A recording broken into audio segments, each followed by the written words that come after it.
Hello, welcome to the big show. I got to tell you, I don't know how cable survives.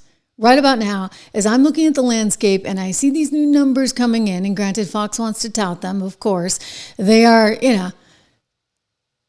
king of the pack here. I mean, without a doubt, they are way ahead of everybody else. But I don't know how MSNBC and I don't know how CNN actually last in this environment. I mean, their bias is excessive, and we get the same thing going on over in Printville, right? With the Washington Post and New York Times. Same sort of thing as well. I don't know how these businesses last. I mean, I'm just going to say it. It is a whole new world. They have to compete with streaming, and they don't have any clue how to do it. You know, Fox is a special situation and a special case, and granted, they're killing it. But even they should be looking at the handwriting on the wall. So we're going to get into all of that. The View is back. We thought maybe for a brief second it might not be back. I will say, if it is back, and it is, it's not back for long. And we'll get into all the reasons why. I want to talk about that. Plus, I just got to say, the president, the highest approval rating ever that came out last week is just amazing. But in some ways, it's kind of tied to the ratings, right? It's kind of tied to what we see going on with the likes of Fox. Fox is killing MSNBC and CNN. But hey, he's at a 55% approval rate. And why is that? It's because of the crime situation. He's marching into Chicago, and I'm telling you, he's going to have the ability to do this. How do I know that? The Supreme Court just came out with news. The little news for Gavin Newsom. Guess what they decided? Yeah. It turns out the feds can actually be there. ICE can be there on the street arresting people in Los Angeles, despite what Gavin says. You see, all of this is connected. The Democrats have nowhere to go, and frankly, the cable networks don't either. Welcome to the program. It's good to have you here on this Monday. I am Trish Regan. This is the Trish Regan Show. We have trouble in Cableville. Yes. You see, Fox is killing the likes of MSNBC and CNN, and I just don't know how they continue to exist in this environment. They could maybe try and turn it around. Maybe they could try and be a little bit more neutral, maybe a little bit more balanced, or, maybe they should just close down altogether. You just close up shop because this is not really working for you. Is it? Okay. The ratings are in, and we talked a little bit about this vis-a-vis MSNBC and Jen Psaki and Rachel Maddow, and how, I don't know, again, economically speaking, that makes any sense at all. Certainly vis-a-vis Rachel Maddow and the alleged $25 million she's getting for one show a week. And poor Jen Psaki, Peppermint Patty over there, it's like watching paint dry. Like, you just can't watch her. She's boring. And by the way, that's not just me. Apparently, New York Post did an interview with a number of people from MSNBC, and executives have come to that conclusion as well. I could have told them that before they put her on the air. But nonetheless, here's what you should know about Fox compared to these other networks, and it's just staggering, right? Primetime ratings, 2.43 million total viewers Monday through Sunday in primetime. I gotta tell them, we're beating them right here. I think we had 110 million last month alone right here on the little Trish Regan network. That's why it's going to be so hard for cable. Anyway, 2.43 million total viewers Monday through Sunday in primetime since June 20th, besting ABC's 2.38 million viewers. That's like the ABC network. So that's kind of interesting, right? Cable, in this case, is beating the ABC network.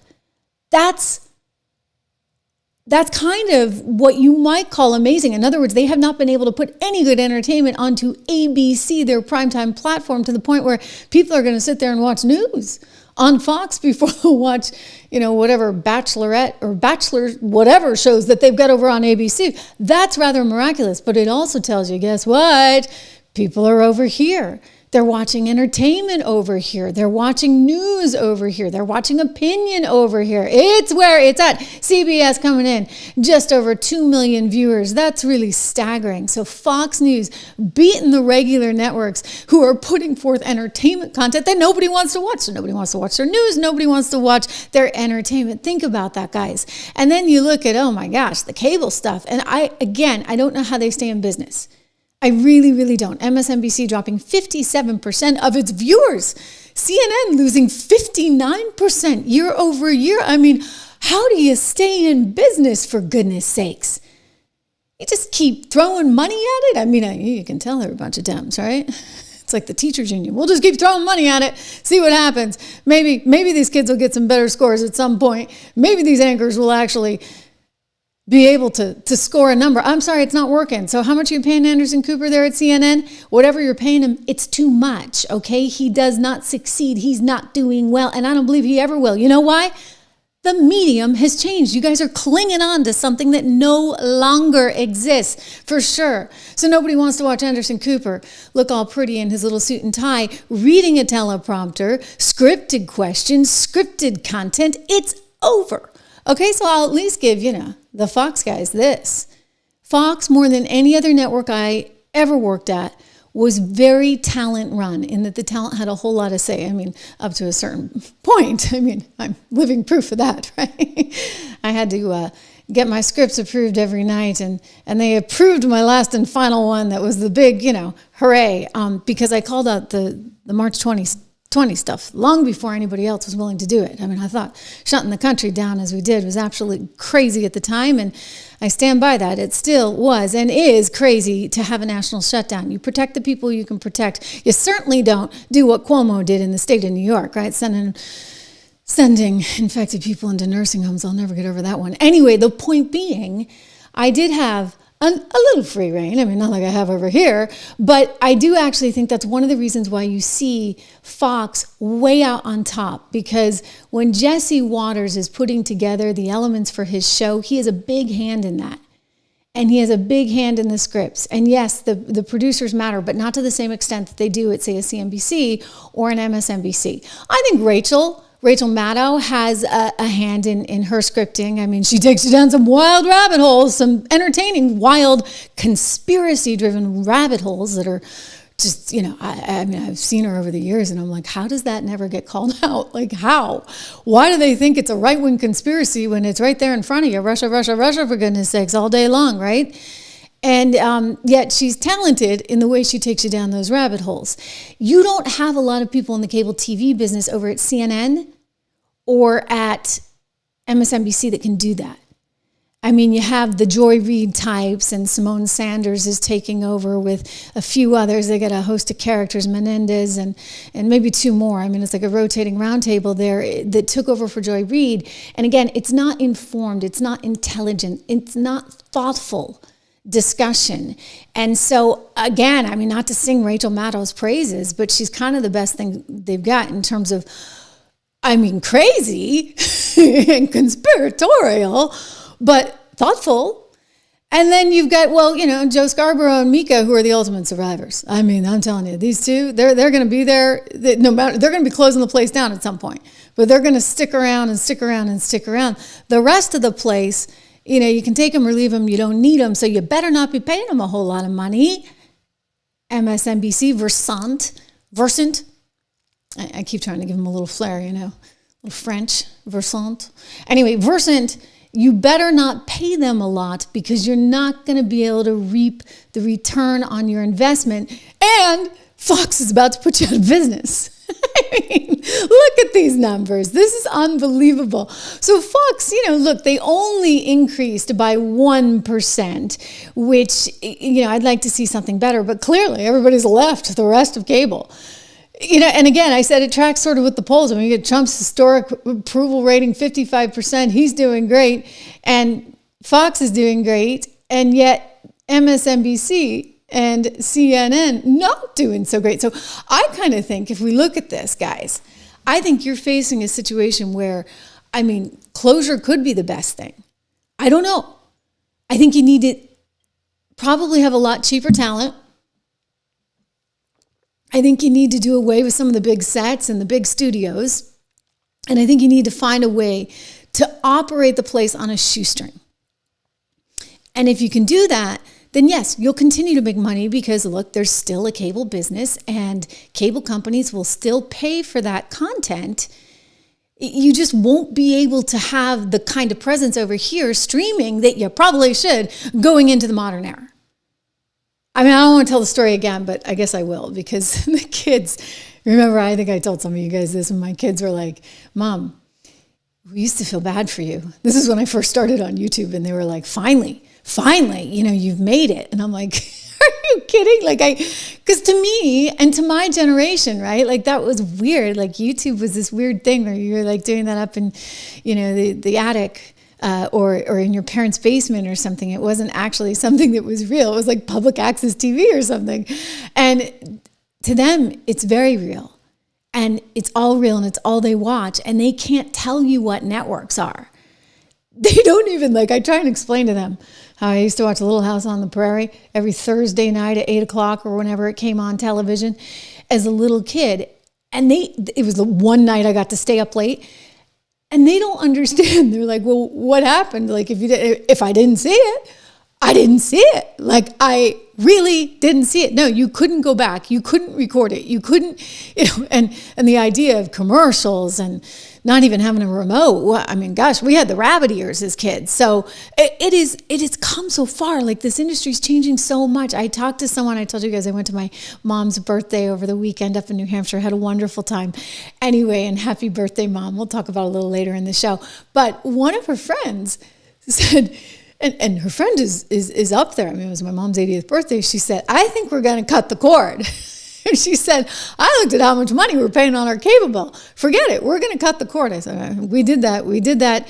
And we've saved a fortune. Of course, we had a zillion cable boxes. So it's neither here nor there other than to say, I'm looking at these numbers and I'm stunned. I'm looking at these numbers and I just don't know how MSNBC and CNN continue to stay in business. I mean, again, if I'm the executive running that, I think, you have a few choices, right? You can close them down entirely. You're probably not going to do that. I mean, it's like radio. Radio is still a worthwhile business to be in. You can still print money there. You just have to run a really, really, really tight budget. So you got to have a tight budget, which means you can't have Rachel. It means you need a lot of, wallflowers that aren't going to pop on camera. Because I'm telling you, if you can pop on camera, you're not going to be over there at the network. You're going to be right here, right? I mean, we're coming up on 1 million subs, for goodness sakes. You're going to build something of your own where you have your own independent voice and you don't have to kowtow to any middle management reviewing your scripts who then wants to turn around 24 hours later and give you a kick in the pants for it, right? Kick you to the curb after they approve the thing. I don't hold grudges, though. Here I am praising Fox, okay? I really don't. It all worked out in the end for the better. I do think that they are going to have some decisions to make and they're going to have to cut expenses and they're going to have to cut talent and they're going to have to cut producers. And that's just the way of the world, okay? So then you say, well, who are they going to get rid of? And I do think that Rachel Maddow, for certain sake, by the way, if I'm her, what do I want to be there for anyway? I'd much rather be doing my own podcast. I guess she does have a podcast. I don't know if MSNBC owns it or not, or sells it, or it's some kind of partnership deal. But I mean, I'm like, bye, I'll see ya. Sayonara, right? Who needs it? So, it's a mutual thing. I'm sure she is not that interested in being there. Of course, what am I saying? 25 mil for one show a week. You could probably make that work, right? If you're her, you try and find a way to make that work. But if I'm the network, I'm not going to make that work. That is too much money, absolutely too much money for numbers like this. It's not like anyone's doing well. Look at these primetime numbers. We were talking about how they looked over the course of the summer. I'm looking at August versus June, down 57% in views, 71% in demo. That's what they're actually trying to sell over there at these networks. Their demo. This is a train wreck in real time. I mean, what changes it? Maybe if somebody had some faith in the Democrat Party. So this is really interesting, guys, because again, look at how it's tracking with polling. Donald Trump's doing well in polling, and Fox is able to survive. These guys aren't able to survive.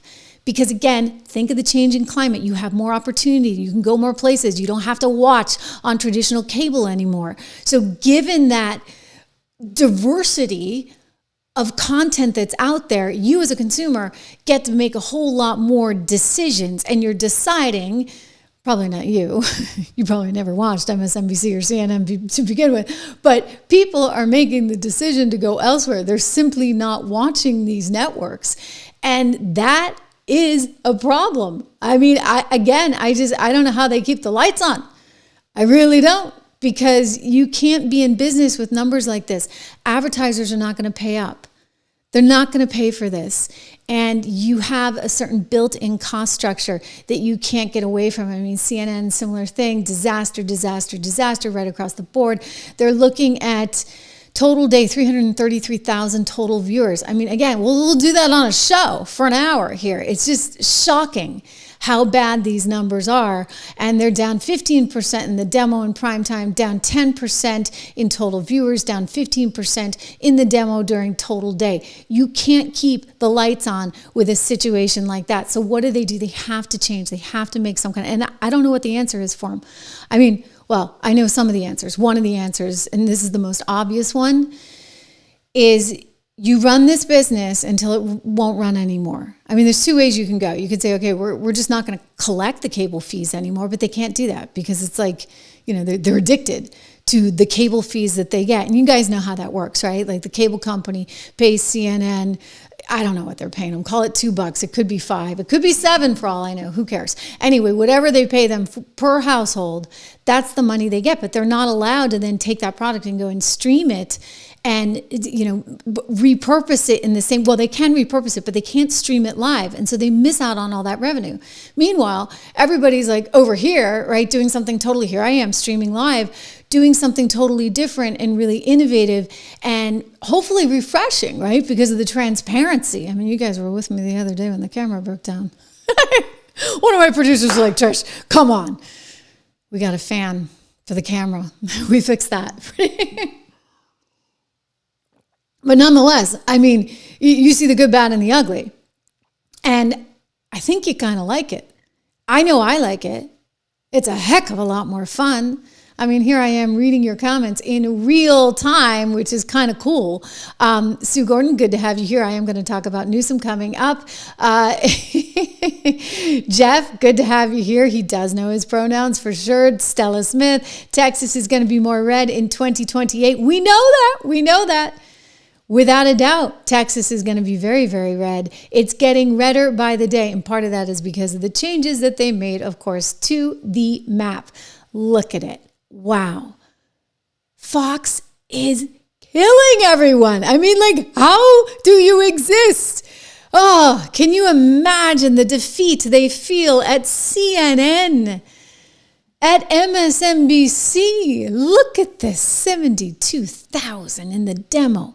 78,000 at CNN. They get 783,000 compared to the big kahuna 2.3 over at Fox, 444,000. Like I said, we do that on a given show. I mean, not to toot my own horn, but you know what? Like, we've built this thing from scratch. You and me together, because you are so much a part of this, guys. And I have a couple people that help me. And I'll tell you, this is tremendous what we've been able to build, and we're taking on the big guys. I mean, they want to be news and opinion there at Ms. Yeah, the Ms. Network or whatever they're calling it. Nobody really knows, not even Rachel Maddow. She was asked about it, and she's like, I don't really know how to pronounce this. Well, the guy who's the ultimate survivor, the survivor of all survivors, does. We will become MS Now, which stands for my source for news, opinion, and the world. And look, Andrew, they even have a graphic up. I like it. There it is. Actually, the new logo. It looks very sporty. Yeah, you guys tell yourselves that. I'll tell you what you did. You went from rainbow to red, white, and blue. Woo-hoo. I guess, reality's catching up with you. That rainbow thing wasn't going over so well. Anyway, no one's watching cable. So ultimately, I think that's the real problem that they face. And frankly, it's the same problem that Fox faces. They can't get away from the sinking ship as well. Granted, they are by far the best of the bunch, and they're commanding the largest audience share. That can change pretty quickly, though. Don't forget what happened after J6, right? Didn't you see a total reversal? I mean, Newsmax was beating Fox in the ratings. And so I would say that, the viewer can be fickle, and the viewer should be at all times remembered and respected. And perhaps Fox, to a certain extent, learned its lesson in that sense and has, come back to the fold. I don't know how much I believe it or buy it. Only take a look at the Wall Street Journal, which is also owned by the same person that owns Fox. And what you will see is that there's a for sure definite bias against this administration. So, just saying. I mean, they're going to do what they're going to do to stay in business, right? Kind of like Scarborough is going to do what he has to do to stay in business and be there on Morning Joe. Whether or not some of the others can, I don't know. Jen Psaki, she just doesn't have a ton of talent. And then she kind of has a bad habit of stepping in it, like the other day. We may never know why Donald Trump suddenly spent a week hiding entirely from the American public. But you don't actually need baseless online conspiracies to explain why he might not want to show his face in public right now. I mean, for starters, there's the polling, and boy, is it brutal. Jonathan Manson, I agree with you. Rachel Maddow is running out of things to criticize Trump on. She can't rally her troops anymore, right? Because, when you're sitting there trying to justify the crime levels in Chicago or D.C., Jonathan, I think you're kind of on the wrong side of things. And that's where Americans are coming out.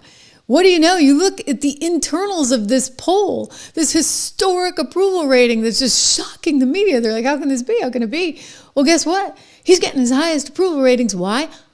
Well, because he cares about crime.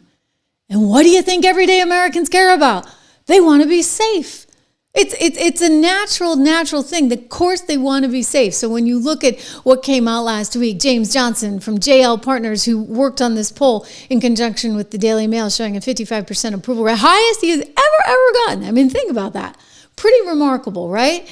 The numbers suggest that the majority of Americans approve of Donald Trump's executive order that he put out back on August 11th to send in the federal troops into Washington, D.C. to clean up the city, to stop crime, even as some residents, of course, continue to protest this. And so you're seeing the same kind of thing unfold, whether it be on Rachel Maddow's show, where she can no longer defend the indefensible, or whether it be on the streets of Chicago. I mean, how are you going to sit there and say, I don't want any police in Chicago, when you have such a horrific crime rate? So look at this approval rating. I mean, just incredible. As the networks, the liberal networks, go down into the dumpsters. And as Brandon Johnson in Chicago is increasingly looking like he's going to be out of a job. You know why? Talking about brilliant politics. I mean, Trump was able to effectively put Brandon on his heels. He backed him right into a corner.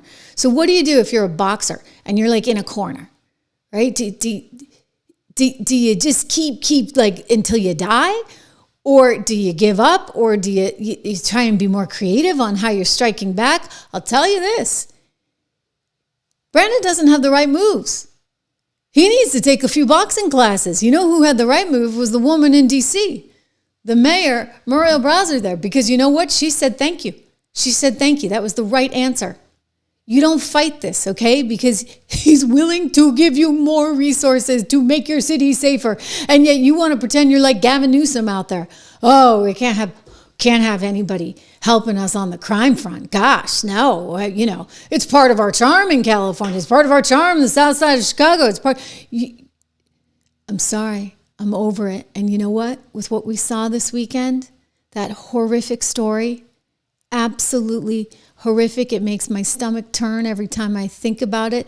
The president weighing in on that. I'm going to get to it shortly with that poor Ukrainian woman.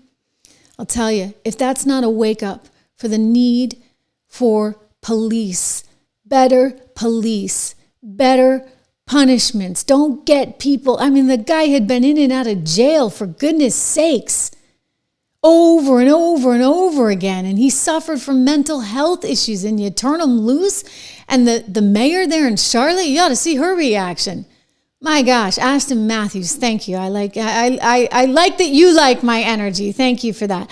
I'll just tell you, that's not the way to go, okay? And you want to know why he's doing so well? Because Americans want to be safe. It's not that hard. TV networks, you want to know why you suck in the ratings? Because you don't tell the truth.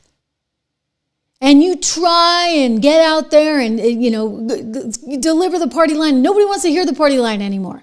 They want to know what you actually think. If you have a soul somewhere deep down inside you, any MSNBC anchor, please tell us what you really think. If you can. Okay, maybe you can't. So you got lousy talent and you get a changing landscape. A changing landscape that does not favor the cable companies anymore. I got out when I could. What can I say? Good timing, good timing. You know what they say? Luck of the Irish.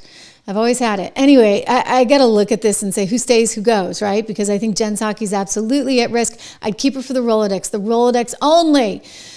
If it's still good anymore. One of you guys was saying that the other day. If it's still good anymore, you keep her for the Rolodex, but you do not give her a show, for goodness sakes. I mean, this woman has no presence, no pizzazz, no nothing, no intellect, no nothing. I mean, okay, she has a Rolodex, but nobody wants to see the people on television that she can bring on. And she can't hold a show herself, so what are you doing? You got to rethink the Rachel thing because she's just too expensive. I mean, that's just reality, right? I mean, Psaki is just boring, and her ratings are a disaster. And as I told you, the New York Post quoted people internally saying, we just didn't realize how boring she'd be. I could have told you. I had to watch those press conferences with Peppermint Patty at work. Heck of a liar. But you know what? That's not what people want. They don't want liars on television. They want authenticity. They want transparency. I will say, I got to hand it to Morning Joe for being the ultimate survivor. I mean, the guy sounds like he's suddenly kind of maybe neutral. He's like trying to help the Democrat Party find its way through this storm. Remember the day after the election? This was fantastic. So Joe had not shown up in a suit and tie like in years. Like he was just in his grungy clothes all the time. I mean, he thought he was a podcaster. And suddenly he's all spiffy, all spiffed up the morning after the election and declaring it a landslide. And we haven't seen anything like this since Reagan. And I'm like, who are you? Well, I mean, so much to go through, so many questions. I came onto the set and Willie said, hey, by the way, because we were talking about the historic nature of this sweep. Yeah. And Willie said, do you know, he only lost Illinois by 4 points. 4 points in New Jersey by 5. I mean, you talk about we had talked about a red wave 2 years ago that never materialized. This is I've got to say, this is the biggest red wave I've seen since Ronald Reagan's 49 state victory in 1984. It seems every Republican across the country improved. What do you know? He's like, I better get it together. Come on, Mika, we're going down to Mar-a-Lago. We're going to go kiss the ring, as Rosie O'Donnell said it. And so they did. But I'm telling you, I don't trust them because he's the same guy who told us it was the best Biden ever and was willing to stump for Biden in my estimation, horrific ways, because the kind of accusations that were being leveled at the other side, meaning, me and maybe you, if you're watching this show, if you were for Trump, then you were somehow the equivalent of some of the most heinous people in all of history. And when you're willing to go there, I no longer trust you. And then you can't just flip a switch and come back and suddenly be all for, the working man and Joe Schmo, basically. You can't. I know who you are. I've seen your colors. Unless that was fake too, which maybe the real answer is you're just a total phony and all you care about is your paycheck. And you're looking at it going, okay, well, we're going to have to reinvent ourselves. We need to stay in business. And I think that is why he's trying to put on a new act. But look, I think the whole team of them are really facing challenges unlike anything they've seen before. In a normal cycle, right, the election happens and, maybe your team doesn't win and you feel like your audience is just not there. They're not as excited anymore. How do you get them excited? These are normal sort of kind of, secular things that you would deal with in the news business. But you couple that together with this onslaught of new content and new creators and the fact that it's all on demand and that you can get it in a very different kind of way, in a very transparent way, in a very 3D way, right? Where I'm reading your comments and I see the good ones and I see the bad ones. Hey, Alex, it's good to see you back here.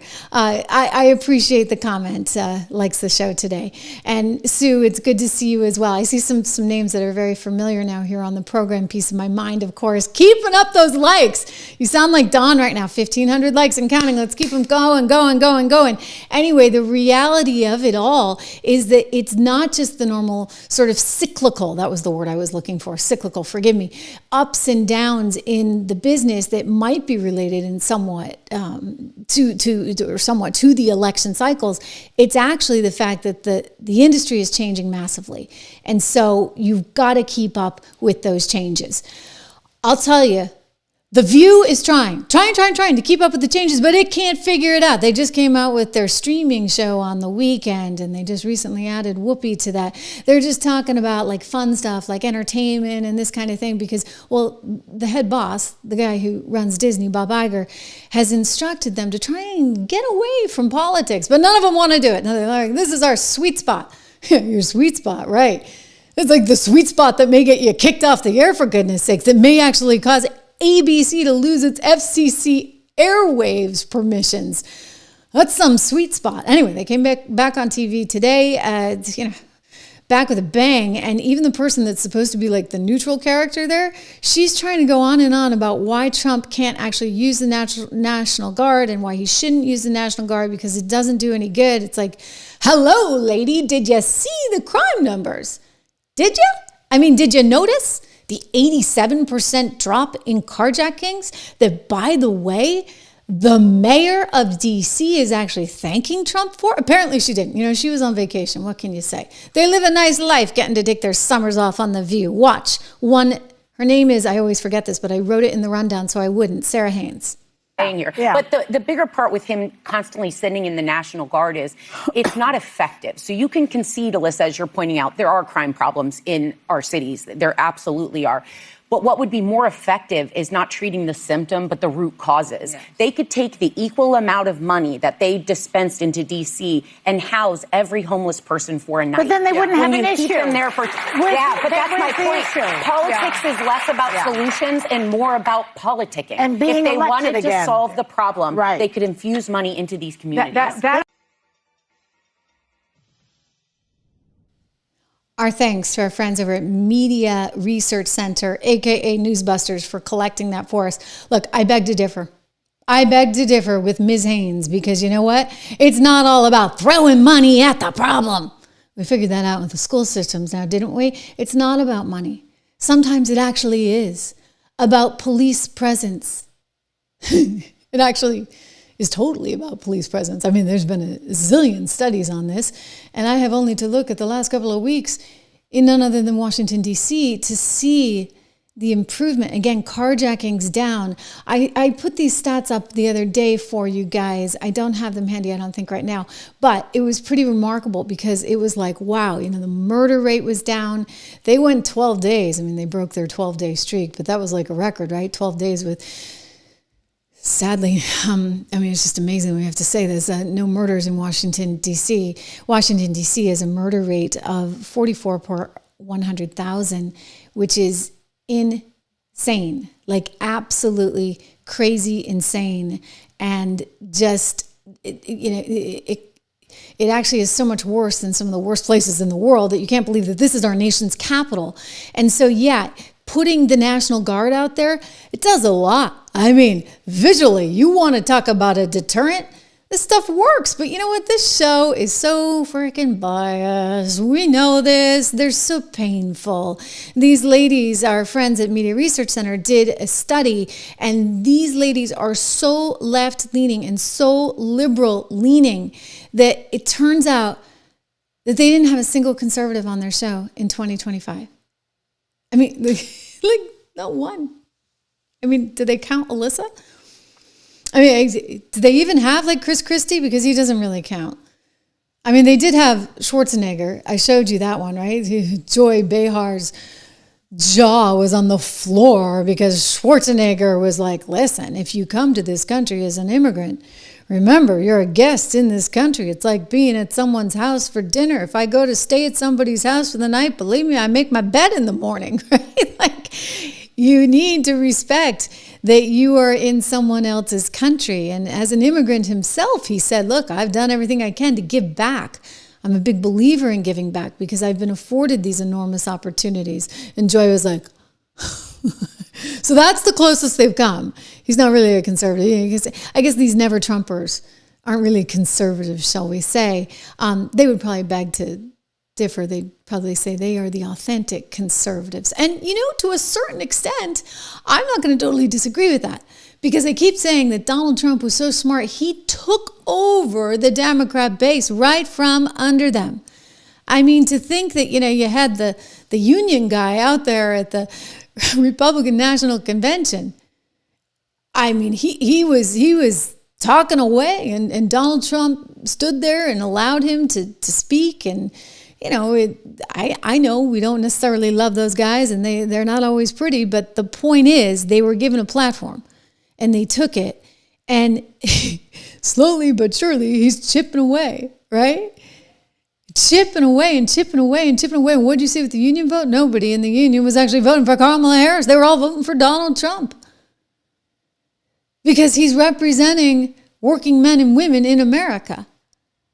And so, you get the elites out there on ABC with the $1 million paychecks representing something totally different. They don't think the National Guard matters in Washington, D.C. They get their own personal bodyguards escorting them in and out of the studio. Listen, they do. They have a driver that picks them up. I mean, I've been there, done that. You have a driver that picks you up, and you have somebody in security that meets you at the stage entrance, that escorts you into the building and then back out, and then you go home and, you get your doorman building and all's fine, right? They don't live the same life. Donald Trump doesn't either, but for whatever reason, he seems to have more empathy for people that do. And that comes across in spades. And so he has taken the Democrats' platform right out from under. I mean, just another thing on The View. The study came out last week. It's pretty funny because these women are like the most unliked in all of daytime television. Surprise, surprise, surprise. AJ saying that The View pushes the people that lean left straight into Trump country. And I think you're right. Like, I actually think like at some point, you're just like, enough already. Like maybe I was in the middle, but now I'm full on MAGA. Okay, I'm full on MAGA because I can't take it anymore from these people that tell me somehow it's my fault.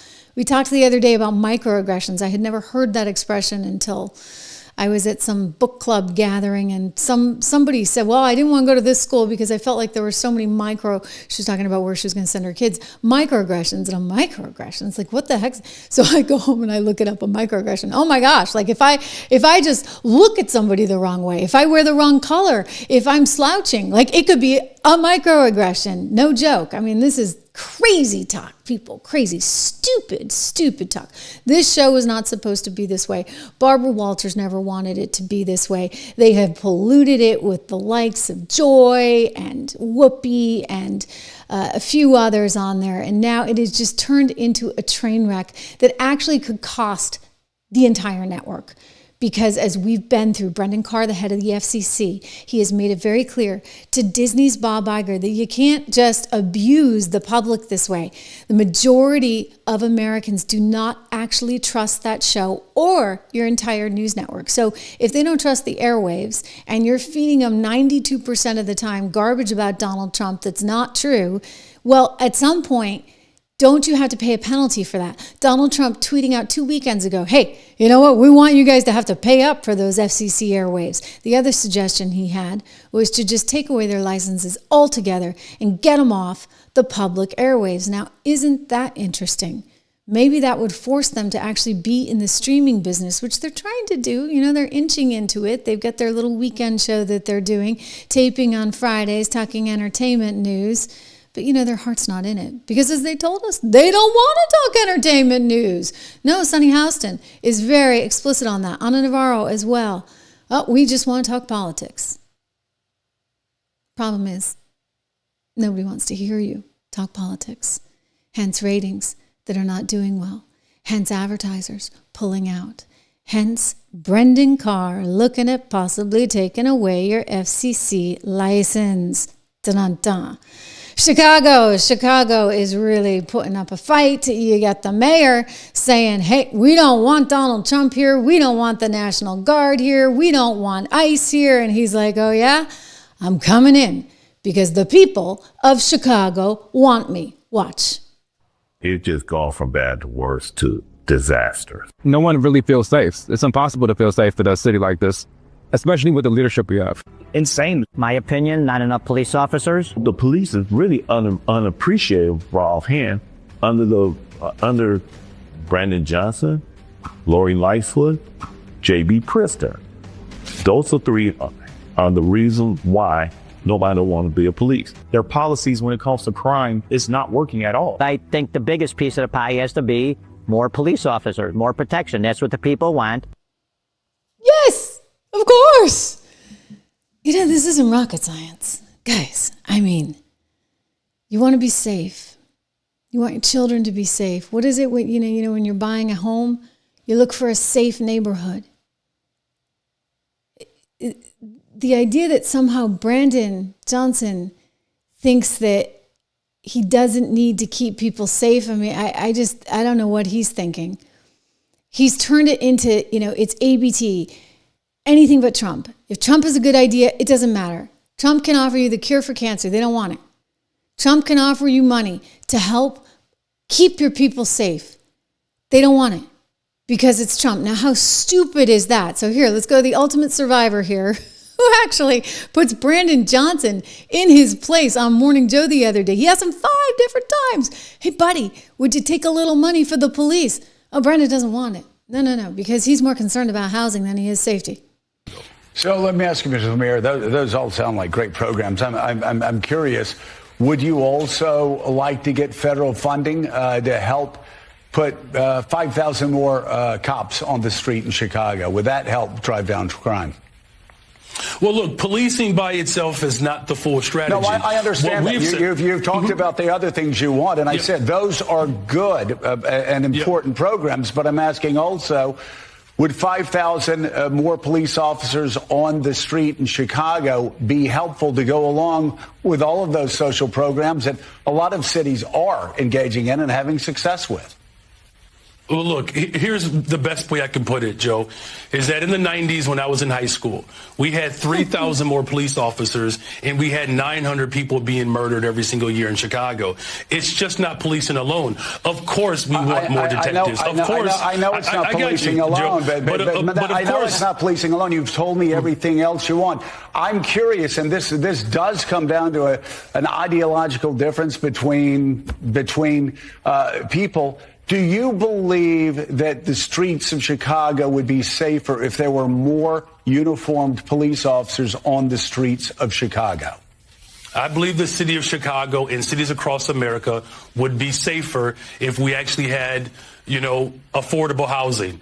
Look, okay, I'm not saying that that's not the question I asked. My question is, and I just need a yes or a no, do you believe the streets of Chicago would be safer if you got all of those other extraordinary programs put back into place, which do have a history of being successful, if that's complemented by having 5,000 more cops on the streets of Chicago? I don't believe that we should narrow it down to just police officers, Joe, is what I'm saying. That is an antiquated approach. I'm saying we've invested in detectives. Mr. Mayor, are you hearing what I'm saying? I'm agreeing with you that all of these other social programs are extraordinarily important. I just need a yes or a no, and then this will be the last time I ask. If you get all of those other social programs that 800 million that New York City does, Los Angeles, other people do with great success, would an additional 5,000 cops on the streets in Chicago help complement those programs to make Chicago safer? Look, we are working hard to make sure that our police department is fully supported. I don't believe that just simply putting out an arbitrary number around police officers is the answer. Okay, all right. So it goes on for like another 2 minutes. So short answer, no. Brandon Johnson does not want any more police. No. He doesn't need that. But, simultaneously, apparently he's also not willing to give up the 150 police officers he has on detail for he and his wife. Kid you not. So this came up in a press conference the other day, and the reporter, it's hard to hear, you might have to turn up the volume. The reporter says to him, hey, you got 150, you and Stacey. Would you and Stacey be willing to give up some of your police detail to kind of help the streets of Chicago? And watch this answer. And your wife, Stacey, be willing to cut your security detail from 150 sworn police officers and put those police officers back on the street where they can protect real Chicagoans? So we're very proud of the work that we're doing collectively to ensure that our police officers have the resources that they need. As I've said repeatedly, it's policing and affordable housing, it's policing and youth employment, it's policing and mental and behavioral health care services. It's going to take all of us, the business community, the philanthropic community. We're working collectively with Cook County government, the state of Illinois, the state's attorney as well. The volume of cases that we are pushing towards the state's attorney so that we can continue to close out these cases as we really drill down with our detectives division as they solve crime, as they get the evidence over to the state's attorney, gives her the ability to make the prosecution so that we can continue to deter crime in the city of Chicago. That's the holistic approach that we're taking. Thank you. Okay. So here's the good news for you, buddy boy. Guess what? You may not have a choice. Because, you see, Tom Homan wants to go in there with ICE. And you guys won't cooperate with Tom Homan and ICE. But it doesn't really matter. And by the way, short answer to that question, yeah, Brandon's not giving up his 150 police detail. He and Stacey are hoarding that detail. It's the same thing. We keep talking about this. You know, you live in a fancy house with a fancy gate and your own security detail. You'd think we were in Latin America or something. That's what happens there. I mean, I've traveled throughout. I remember being in Tegucigalpa in Honduras. And in Honduras, it's a really dangerous place. And so everywhere you went in Tegucigalpa, you'd see people, same thing in Paraguay, with you'd have armed guards outside these homes, okay? Because if you could afford it, you had an armed guard. Who wants to live like that? I'm sorry, but again, if there's one thing the government's supposed to do, it's keep you safe. And guess what? They have the constitutional power to do it. So what did the Commerce Clause, Article 1, Section 8, Clause 3, the Congress shall have the power to regulate commerce with foreign nations, and basically immigration comes under that. Okay, so you get the Commerce Clause, you get the Supremacy Clause, you name it. There's a whole bunch of clauses, right? We could go through them all. Article 1, Section 8, Clause 18, to make all laws which shall be necessary and proper for carrying into execution the foregoing powers. It allows Congress to pass immigration laws as needed. Congress has passed them. So the government, ICE, is in charge of enforcing them. So Congress passes the law. They're like, okay, you can't be in the country illegally. And somehow some mayor of Chicago is going to come up with something new, or the LA LA mayor Karen Bass, or the California governor, they're going to say, well, we're not going to adhere to the law. Law doesn't pertain to us. We don't care about the law. I mean, you even have some precedent here, the Foreign Affairs and National Sovereignty Implied Powers Clause, and there was a case that actually dealt with immigration back in 1989, another one in 2012, and it basically affirmed, again, the federal government having the right there. So, Chicago, did you see what just happened today? Supreme Court saying, you know what? Trump administration can resume all those immigration sweeps in the city of Los Angeles. The Supreme Court giving the green light to the ICE ops there. So I would just say, hey, Chicago, hey, Brandon Johnson, maybe you want to pay attention because you're not on the right side of the law on this one. You really aren't. And again, this is a horrible, horrible, horrible story that happened over the weekend. But that poor Ukrainian woman, I mean, I got to tell you, I was so shaken by it. I was so shaken. I saw the video yesterday, and then I was really shaken because I noticed that none of the mainstream media had reported on it. It was all what you would call alternative, right? I mean, no one in the mainstream media was covering this. And you remember what they did with Daniel Penny and everything. So you know that there's a double standard.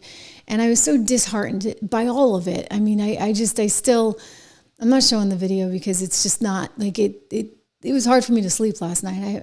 I was really upset by it. And, you know, if you want to find it, you'll see it on X. But the president also said, the video is horrible to even talk about, but he said all his love goes out to that poor woman's family. She just did not deserve that. I want to briefly go to the president speaking on this today. So they're evil people. We have to be able to handle that. If we don't handle that, we don't have a country. In other words, again, what is the government's job but to keep you safe, to protect you, to protect your property? And if the government's not allowed to do that because, the Charlotte mayor thinks it's more important to protect the rights of homeless people that are suffering from mental health challenges, instead of putting them in a place where they can get help, she thinks it's okay for us to just give them a free... I'm sorry, I don't buy it. I don't buy it. I don't buy it. I can't buy it. I'm sickened by it. The mayor, let me read to you her statement there in Charlotte, in North Carolina, there argues that Americans need to have more compassion for the homeless. And this is after this horrible, horrible situation. She says, and I quote, "We will never arrest our way out of issues such as homelessness and mental health. I want to be clear that I'm not villainizing those who struggle with their mental health or those who are unhoused. Mental health disease is just that, a disease like any other that needs to be treated with the same compassion, diligence, and commitment as cancer or heart disease. Also, those who are unhoused are more frequently the victims of crimes and not the perpetrators. Too many people who are on the street need a safe place." Okay. Nobody disagrees with that. So do something, lady, right? Like, again, if somebody's being arrested, if you keep arresting them and letting them out and arrest them and let them out and arrest them and let them out and arrest them and let them out, help them multiple times, and you never get them the mental health treatment, at some point, you know what? The people are going to hold you responsible. We are a very compassionate group of people. But when you are putting everybody else in danger because you're trying to protect a minority of people that really need other provisions and other kinds of assistance, and you're not giving it to them, and instead you run the risk such as what we saw, well, I'm sorry, people aren't going to go for it. So again, you get back to Donald Trump's historic ratings. It's not that hard. It's not that hard to figure out. He's promising to keep people safe. And you know what? People want to be safe. Gavin, do you think you could imitate that? You're imitating everything else, for goodness sakes. Gavin Newsom, who's trying to tweet on X like he's the president in all caps. It's really pathetic. He just got delivered a big, big blow. The Supreme Court of the United States of America says, hey, guess what? You know what? Donald Trump can resume those ICE raids. Because you see, as we were just discussing, you got the Commerce Clause, you got the Supremacy Clause, you got the Foreign Affairs and National Sovereignty Clause. You got a lot of clauses there. The federal government doesn't have a ton of power. It really doesn't. But on this, it does. Okay, it does. Trust me. It has the power over the borders, and it has the power to police who's in the country, who's not in the country. And by the way, if you want to change it, you better go to Congress and change it, because Congress wrote the law. Now we just have to enforce it. So ICE's job is to enforce it. The government's job is to enforce it. Oh, California, if you have a mind of your own, then guess what? They can bring the National Guard in there. That was decided by Ninth Circuit, right? And now the Supreme Court taking this one up. So I'm telling you, they're going to have to figure this out and figure it out fast. He's got no sense of humor. You think for a second I have 24 Trump 2028 hats. His folks keep sending me. We do a little trolling. It's called we do a little trolling. Just a little. Teeny bit. We also do a lot of winning. Again, look at the headline. Over my left shoulder. Supreme Court lets Trump administration resume sweeping immigration stops in Los Angeles. So that's a big win for poor little Gavin. Gavin, who's just not knowing which way to turn. It's really interesting. For a while, I actually thought he was getting it. For a while, when he came out against transports and he started going on some conservative podcasts, I was like, okay, Gavin gets it. Ooh, he might actually be a problem in 28. And then he went right back to the well. right? Stupidity, total stupidity. He started imitating Trump on Twitter, and now he's just, digging in his heels on things like crime. And the problem with this one is the more you sit there and say, hey, we don't want your help on crime, the more you sit there and say, hey, we don't have a problem, when everybody knows the statistics, and even if you're massaging those, they know reality, you're not going to get anywhere. You are cementing the utter extinction of the Democrat Party. Like if any of you had a brain, you'd actually think about, let's come up with creative ways maybe to work with Donald Trump on this. Let's actually make our city safer. And then, you can try and take the credit at the end. He actually does want solutions. I disagree with the woman we played earlier on The View who said, oh, it's all politics. They don't want solutions. No, Donald Trump's a businessman. Trust me. He wants solutions. Solutions. All he wants is solutions. It's part of the problem. It's why he's so impatient. It's why he wants everything done yesterday. It's why everything's moving at the record speed, 60 miles an hour.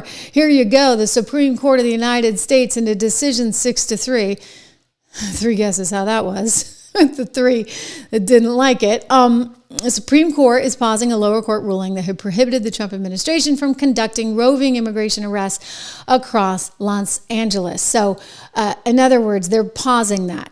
It may come up again as an issue. Again, a lot of this stuff is going to remain somewhat unresolved, but I think it's important to note that they're pausing the lower court. In other words, the lower court does not have the right to intervene on this one, and that's a good thing. I still go back to my interpretation of it, whether it's the Commerce Clause, whether it's the Supremacy Clause, whether it's the Foreign Affairs and National Sovereignty Clause. Again, if you are not able to control who is in your country, if you don't have borders like every other country in the whole world has, then how are you really a country? Okay, I realize this is a whole open border movement. Look, Germany tried it, and I'm sorry, but they get a real problem now because a lot of people on welfare, guess what the number one name of the people are on welfare? Unfortunately, it's a certain demographic because they let all these people in from Syria. They thought they were being generous. Granted, they have a very heavy conscience there in Germany, and everybody is named Mohammed, that the majority of people that are on the list for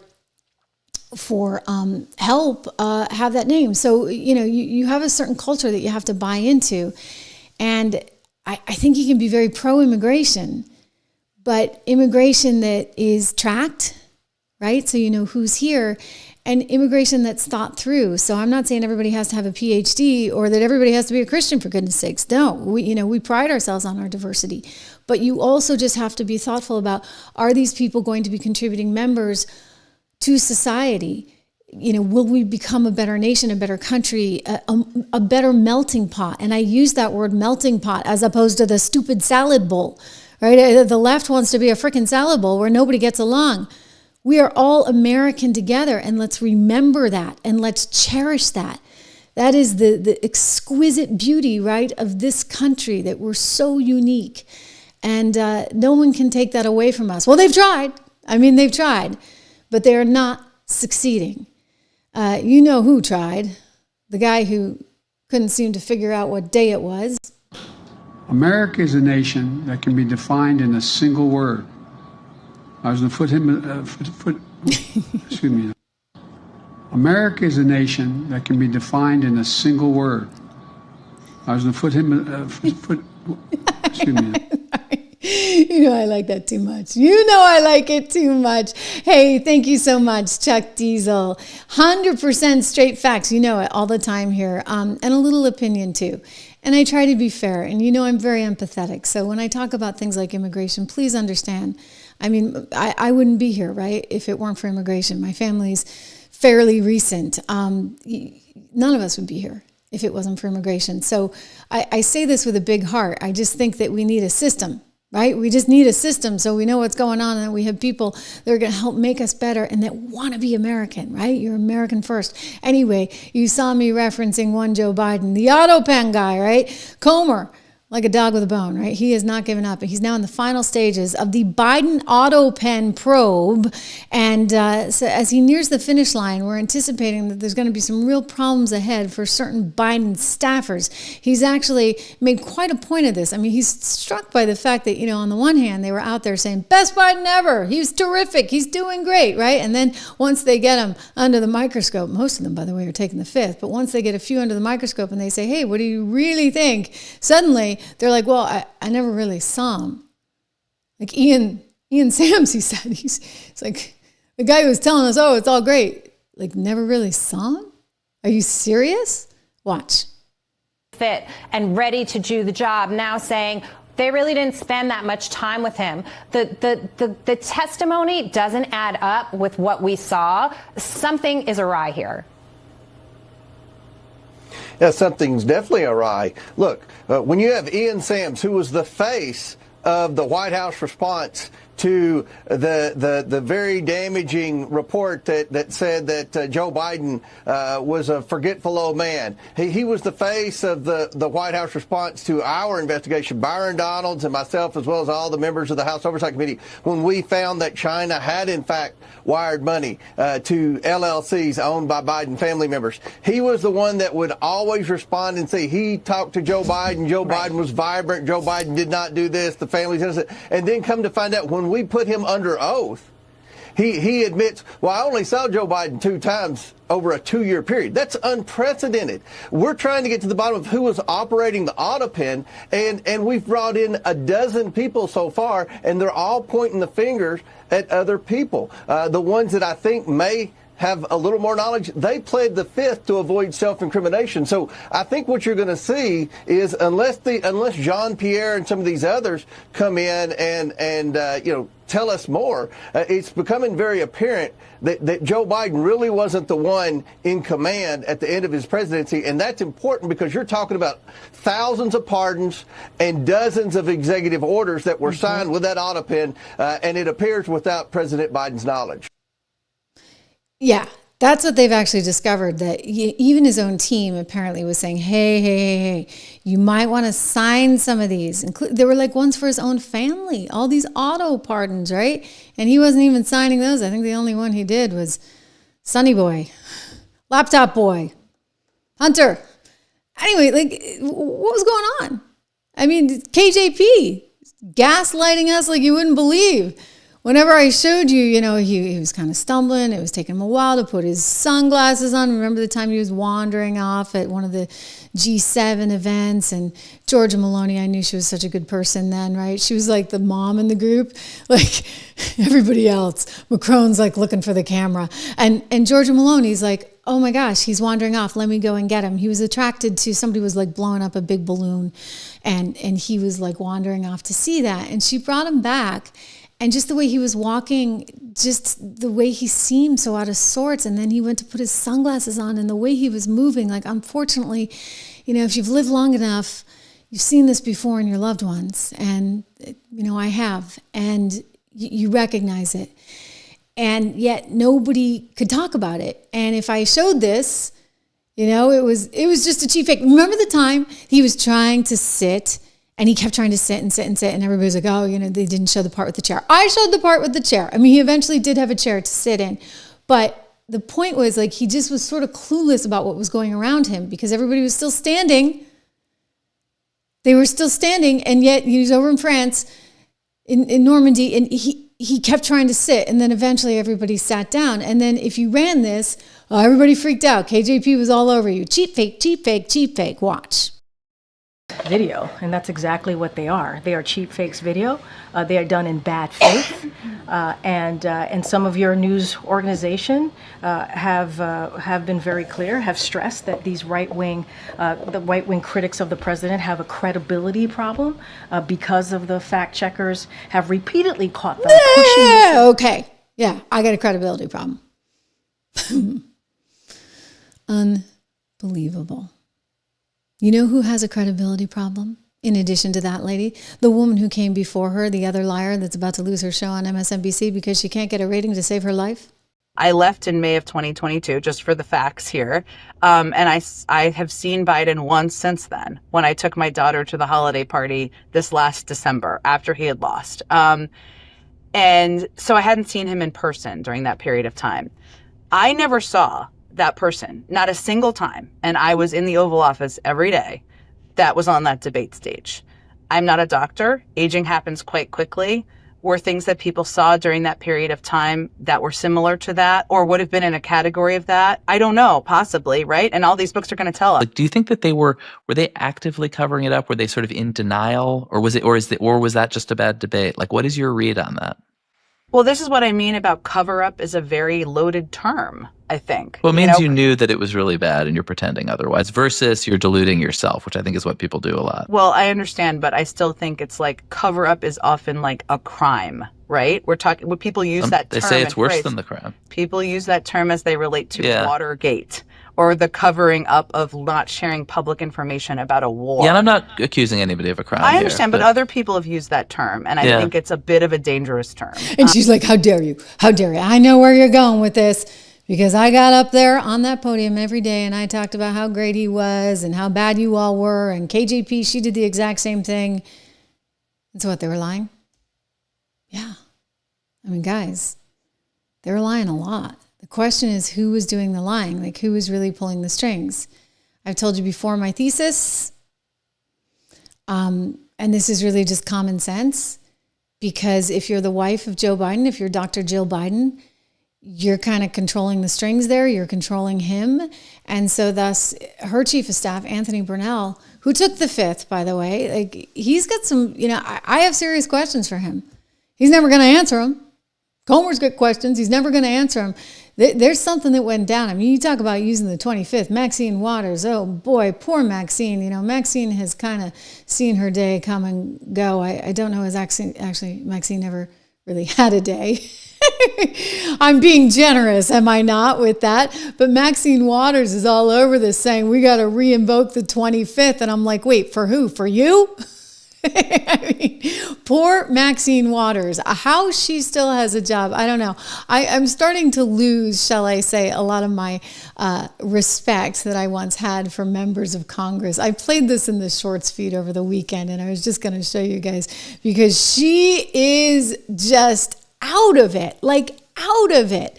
And, this is when you say you got to make room for a new generation. You got to make room for people who are thinking new. You can check it on my short feed. Maybe we'll show it tomorrow. It's not that great. It's just Maxine saying, we got to use the 25th to take down this president. And I'm like, okay, you guys have tried about everything you can, and it's getting old.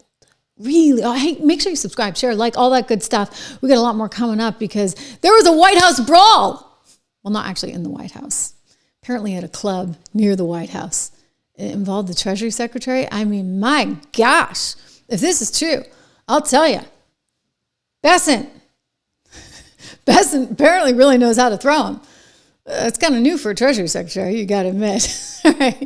Before I get to that, reminder as we talk about markets, remember to go to my firm, 76 Research. Check it out. We have 3 portfolios there for you. You can get the regular newsletter, $1 a month with code word dollar, DOLLAR. Or if you're really looking to do serious stuff, check out our portfolios. Please check out our portfolios because we get quite a few. We get 3 of them, and they've all done really, really tremendously well. So just lots of good stuff there. A brawl at the White House. Oh, my goodness, what is going on? I mean, Scott, I didn't know you had it in you. We don't know as it's entirely true. It's apparently been reported. I think they quote Bannon as one of the sources here. In the New York Post, this was the lead this morning. Hit me with your best shot. Fire away.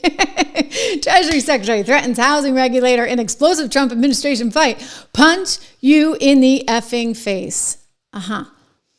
So this apparently was between Scott Bessent, who I like a lot, and Bill Pulte, who I kind of admire for his tenacity. I mean, anybody that's going after Letitia James with that mortgage stuff, I mean, he's tenacious, all right. Scott's brilliant. Like, Scott's a really, really smart financier. he totally put, just to jog your memory on like who's who, he totally put the woman on NBC that hosts the Sunday show in her place because she doesn't know a damn thing about the Fed or the FOMC. And so she asked a question and he kind of just spun it back on her. It was sort of funny to watch. Remember, the Fed is the FOMC, okay? So the Fed chair is right now Jerome Powell, but like he has to work with the Federal Reserve Board of Governors, the FOMC, which sets the rates on interest rates. So there's this like funny exchange because again, sometimes when you're smarter than the host, it's just too easy. Bottom line, Mr. Secretary, will the Fed chair set interest rates or will President Trump? The Fed chair doesn't set interest rates. The FOMC sets interest rates. So it is. Okay, duh. Now, I'm sorry. Like I started out in finance at Goldman. I've been a financial reporter my entire career. This is sort of funny to me because she has no clue what he's talking about. He's like, no, the Fed chair doesn't set the rates. Like Jerome actually doesn't set the rates. It's a board of governors. That's why it's a big deal that Lisa Cook is getting tossed, right? Because she was the Biden appointee and she probably wasn't going to go along with whatever Trump wanted. And so he's trying to explain to her, it is not the Fed chair. It is the FOMC. It is the entire board. Watch. Board. Should President Trump have a say? And the President Trump is going to make his views known, just like President Biden did. President Biden in the State of the Union, his last State of the Union said he thought there was going to be an interest rate cut. Senator Warren called for a 75 basis interest rate cut this year. Yeah. I mean, at least he didn't sock it to her, right? That was like the verbal equivalent. Anyway, Scott Bessent, shocking, apparently called out Bill Pulte because Bill Pulte was talking smack about him to the President of the United States. And so they're at this club that was started by Junior and a guy, I don't know if he's been on the show. Have we had Malik on the show? We may have. I'm not sure. But anyway, the conservative sort of financial guy started this club. Everybody goes to this club. Scott Bessent and Bill Pulte, again, just to jog your memory on him, he's the guy who's going after Letitia. They get into it. Recommended that the DOJ investigate New York Attorney General Letitia James over alleged mortgage fraud. The AG, Letitia James, has responded. We don't have the video, but here's the quote. "This investigation into me is nothing more than retribution. It's baseless. It has to do with the fact that on a power of attorney, I mistakenly indicated that I was a state of Virginia resident. And prior to that, I indicated to the mortgage broker that, in fact, in bold cap letters, that I am not a resident of Virginia and never will be. They just took the power of attorney and they're using that as a basis for enforcement of their investigation." Bill, do you know why she said she was a resident of Virginia on the power of attorney, if in fact she wasn't? Well, I know that we are mortgage experts, and we only refer things that we think are mortgage fraud, and we stand 100% behind the letter. I'll let the letter speak for itself. I do know, and I have seen some reports from that subject, from that subject's criminal defense lawyer, saying certain things. I'll leave it to the DOJ to correct various things. But again, when we see mortgage fraud, we are going to report it. When we see mortgage fraud, we are going to prosecute it within the confines of our duties. And we are not going to be intimidated by a subject's criminal defense lawyer. We are not going to be intimidated by a politician or just because you have an Esquire behind your name. We are not going to be intimidated by people. If we see mortgage fraud, we're going to do something about it. And I think that you're going to see us be taking this on in a big way. Mortgage fraud is a big problem. These companies are safe and sound, but where we see it, we are going to do something about it. And that subject's case is no different. Well, what are the ramifications of this? He doesn't want to talk about her. Anyway, so we give Bill Pulte a little bit of credit, right, for going after the likes of Letitia. And I believe he's the one that came up with Lisa Cook's mortgage issues as well. But apparently something happened. Something happened at this little club, and it is now on the front page of the New York Post right now because our Treasury Secretary is a total badass. I honestly can't believe this is happening. I mean, because he's kind of like a polished guy, right? Worked in finance. Like, this is not something I would expect. But Maybe Bill had it coming. I don't know. Okay, so let me share with you the details of this story. According to the Post, they have confirmed it. By the way, this is not hearsay according to them. Apparently, Bill Pulte and Scott Bessent got into this heated argument in the White House last week, and there were threats of physical violence involved. So 2 sources tell the Post that Mr. Bessent threatened to beat up Pulte. So Bessent's 63, Pulte's 37. Gosh, I thought he was like 47. He needs to hit the gym. Like Bessent, 63, is taking on the 37-year-old.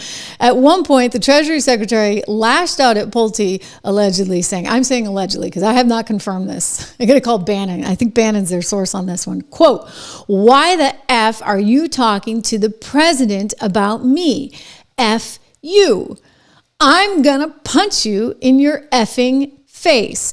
Okay, so let's stand corrected. Apparently, he just threatened. Apparently, he didn't actually do it. I guess that's good. Pulte's response, they write, was not immediately clear. But the grudge match, first reported by Politico, is just the latest outbreak of discontent inside the administration.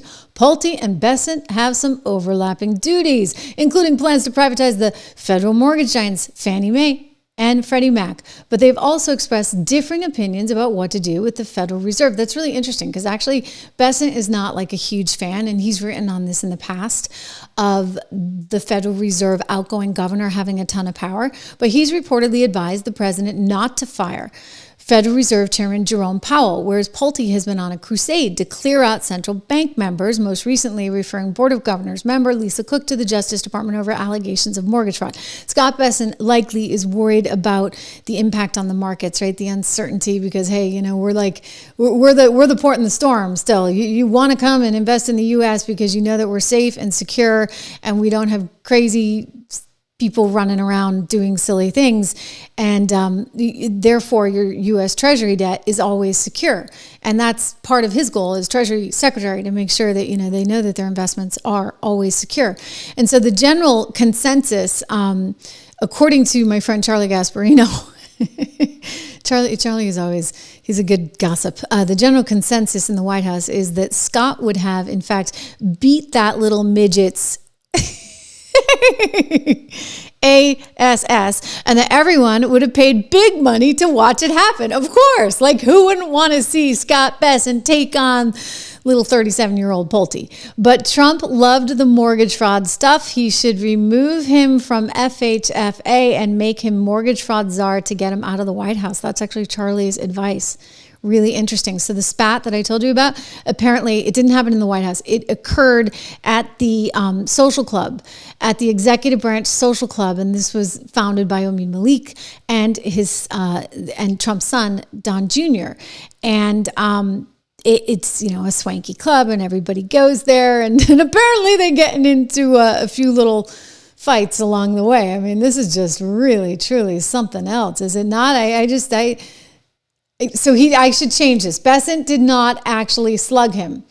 He threatened to slug him. We got to be very clear, because now the Post is reporting that he did slug Elon Musk back when. Threatens to slug Pulte. I'm guessing Pulte deserved it. I'm telling you, it would take a lot. But apparently it's happened before. So in April, they write, okay, this is important. They're not saying, they do say reportedly. In April, the Treasury Secretary reportedly hit billionaire Elon Musk after the then Doge leader body checked Bessent outside the Oval Office. What is going on, people? Got a lot of testosterone there, huh? Elon giving him a body check?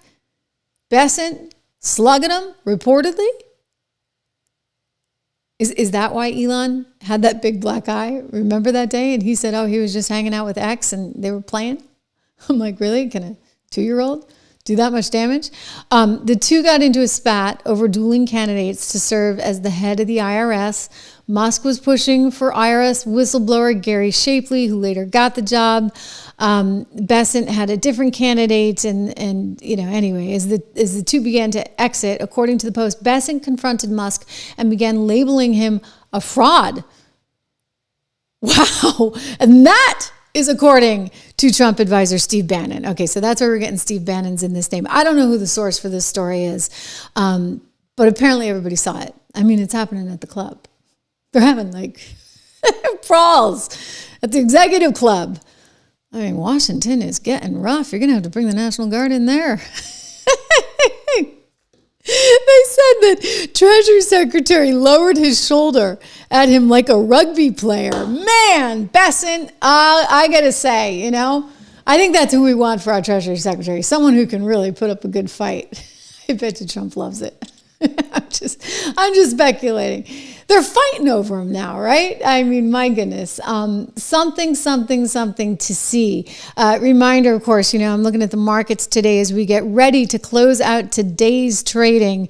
And you got a Dow that's higher, an S&P that's higher, and a NASDAQ that's higher right now. Lots of good news right across the board, you guys. You want to be invested in this market. Come to 76 Research, get our research, look at how we're doing things. Hopefully, you're going to see some upside as well. Take a look at that. It's a pretty good chart. Nicolas Maduro is out. Nicolas Maduro, it's over, and the sooner you leave, the better. I guess the question now is, can you leave, with some of your possessions and whatever intact? Sources tell me he knows it's over. I have a lot of sources on this story, and the belief is that, he knows it's over. It's just sort of a question of when and how at this stage in the game.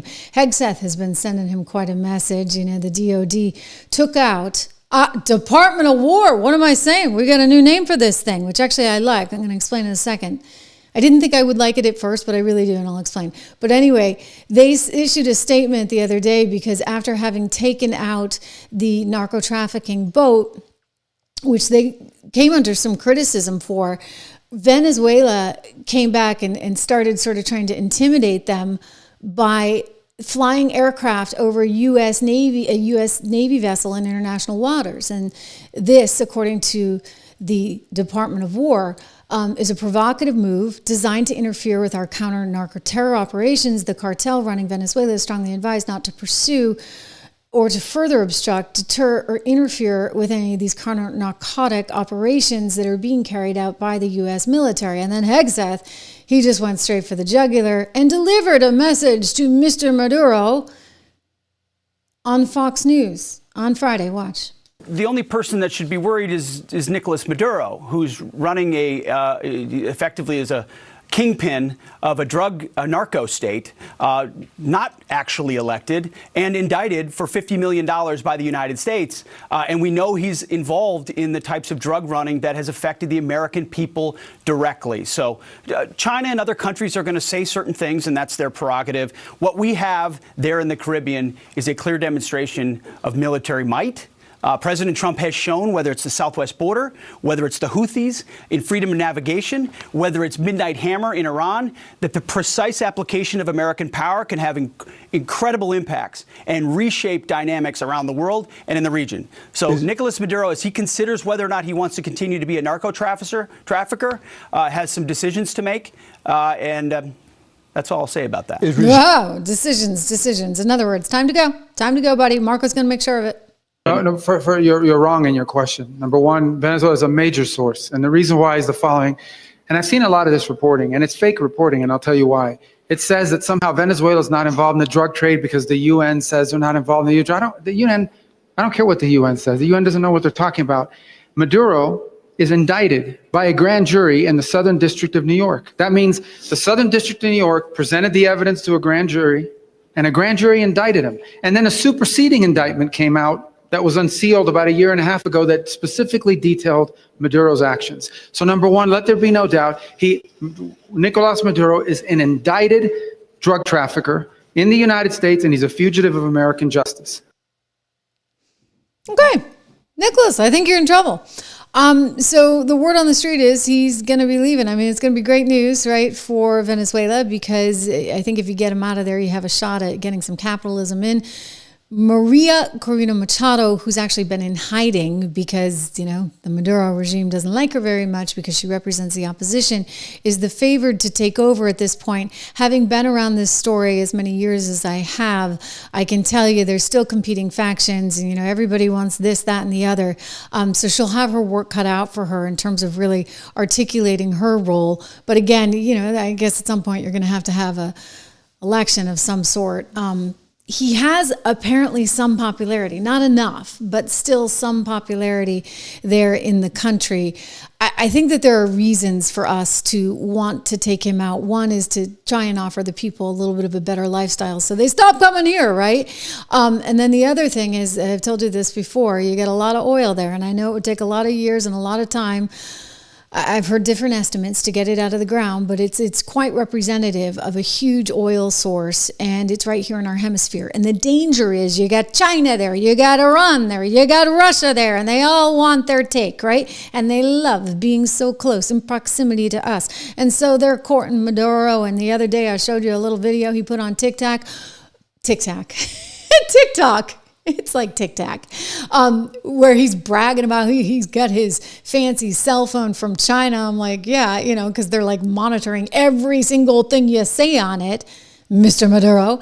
Anyway, so he's kind of in tight with China, and he's trying to use that a little bit as a positioning strategy, right? But it's probably not that smart because Marco has wanted this for a long time. Pete is not joking around, and nobody likes the socialist, communist, devastating, reality of what has happened in Venezuela. Horrible stuff. I mean, a country that, was once enjoying the highest standard of living in all of Latin America has fallen to the poorest. That is what socialism does to you. Remember that. I mean, seriously, remember that as this Mamdani comes into New York with his sweet talk of nothing. Remember what has happened to Venezuela. I'll tell you, all the financial companies will just leave. Anybody with money will leave. You will be left with nothing in New York. Meanwhile, we've got the Department of War on our hands. I got to tell you, at first I was like, wait a second. And I actually texted my colleague at 76 Research, Rob Horton. Some of you get his research and my research. I encourage you to do that. Code word $, at 76 Research. And I texted him and I was like, gosh, I don't know if I like this, like from a marketing standpoint. Don't we defend our country? And then I thought about it. And I sat down to dinner with my husband the other night and I was like, I've been thinking about this. He gets to hear all my ramblings before you do. And I said, I actually think that this is good. And the reason this is really good is because we can't sugarcoat this as anything other than what it is.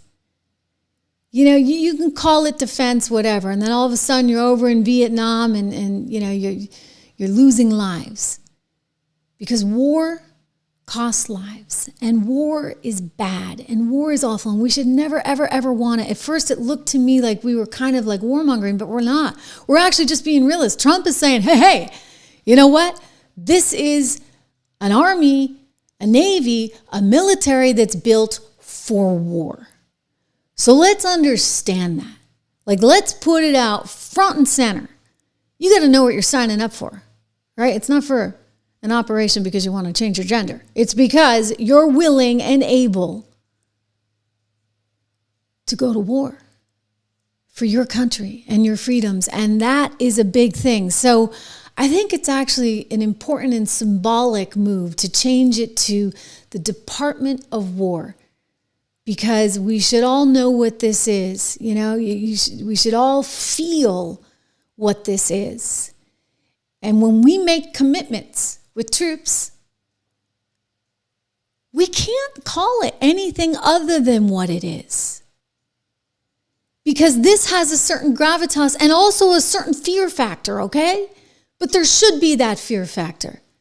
This is not, like a bed of roses, for goodness sakes. The military does tough stuff, and that's reality. So thank you, President Trump and Pete, for ushering in a new era of reality. Look, we need it, right? We need it. This is a hard turn. This is what we call a hard turn in my business, because you're going from something kind of serious and kind of down and kind of depressing to something really happy. I just wanted to, once again, wish my mom a happy birthday. I had such a good time with her and my whole family. We had a little party for her up in New Hampshire with some of her friends, and she's going to kill me. I probably shouldn't be saying this. Like, hopefully she's not watching. She doesn't watch me, so I'm okay.